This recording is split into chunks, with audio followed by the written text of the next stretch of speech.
नमस्ते, मेरा नाम है निखिल और आप देख रहे हैं हमारा स्पेशल प्रोग्राम तारीख। इसमें हम सुनाते हैं उस तारीख से जुड़ी इंटरनेशनल कहानियां। आज 22 जनवरी है।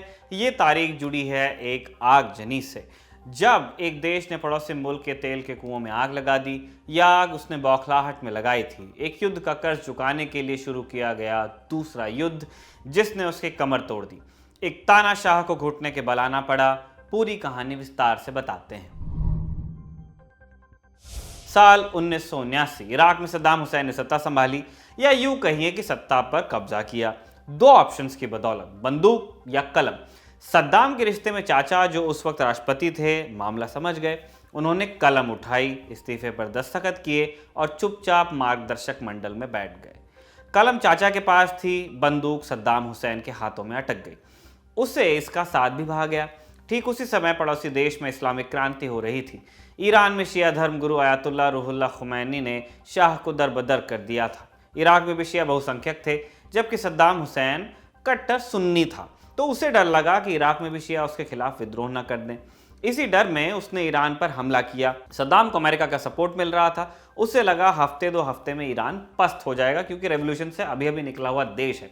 लेकिन ऐसा न होना था, न हुआ। खुमैनी ने आदेश दे दिया, अपने देश की रक्षा करो, और पूरा ईरान इस लड़ाई में कूद गया।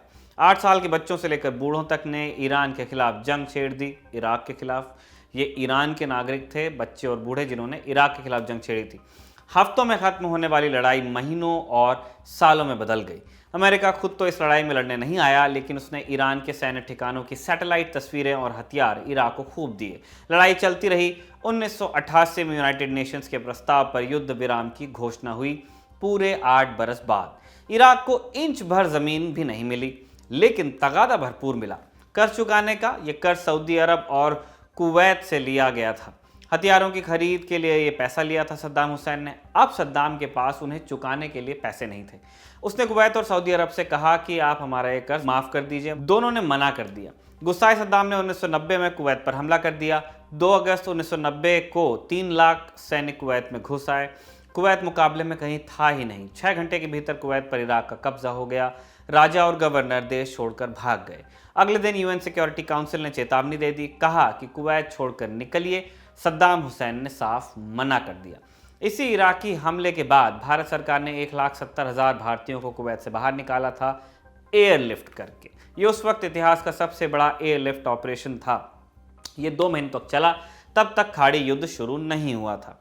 सद्दाम ने कुवैत को इराक का 19वां प्रांत घोषित कर दिया और अपने भाई केमिकल अली को कुवैत का गवर्नर बनाया।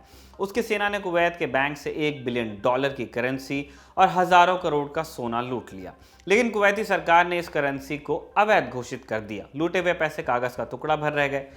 सद्दाम को उम्मीद थी कि अरब देश उसका साथ देंगे, लेकिन कोई भी देश उसके साथ आने को तैयार नहीं हुआ। 29 नवंबर को सिक्योरिटी काउंसिल ने एक अल्टीमेटम दिया, 15 जनवरी 1991 का। इस तारीख तक इराकी सेना को कुवैत से बाहर जाना था। तारीख बीत गई और इराकी सेना डटी रही। आखिरकार 17 जनवरी 1991 को अमेरिका ने सहयोगी देशों के साथ मिलकर हमला शुरू कर दिया। इसे नाम दिया गया ऑपरेशन डेजर्ट स्टॉर्म। 1 महीने तक इराकी सेना के ठिकानों पर जमकर बमबारी हुई। 24 फरवरी को इस ऑपरेशन का अंतिम चरण शुरू हुआ, जब 35 देशों की साझा सेना इराक के खिलाफ उतरी। ऑपरेशन 100 घंटों के भीतर खत्म हो गया और इराक ने घुटने टेक दिए।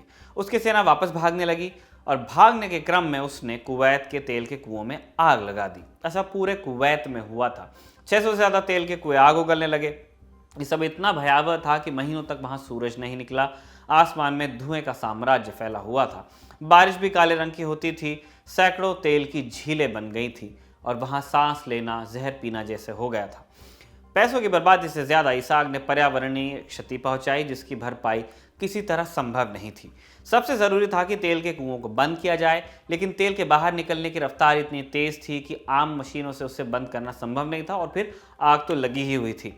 पहला प्लान यह था कि तेल को बहने दिया जाए और जब 2-4 साल में तेल का प्रेशर कुछ कम हो तब उसे आसानी से बंद किया जाए, लेकिन उतना समय किसी के पास था नहीं। आखिर में कई कंपनियों को काम पर लगाया गया, नई तकनीक का इस्तेमाल किया गया, लीक से परे हटकर प्लानिंग हुई और सबसे अहम था इंसानी जज्बा। फायर फाइटर्स ने असाधारण बहादुरी दिखाकर 8 महीने में सारे कुओं की आग बुझाई और उन्हें बंद भी कर दिया। इसे ऑपरेशन डेजर्ट हेल के नाम से जाना गया।